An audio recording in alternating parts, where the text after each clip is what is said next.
Може би най-сложният теглич. 10 допълнителни планки към основната града и онези двата плика с болтове, които видяхте. Асиметричен монтаж с коренно различни планки. Буксата също е готова на панта. 13 пинова. Окабелихме и отвън, сега влизаме в купето.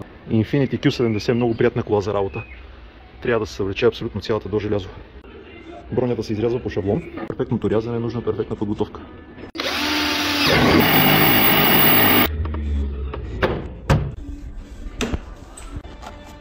Готови сме и с инсталацията, директно захранване от акумулатора за модула 9 и 10 клема на буксата. Колата е с подготовка за оригинален теглич, това е буксата и модула с релето за каравана.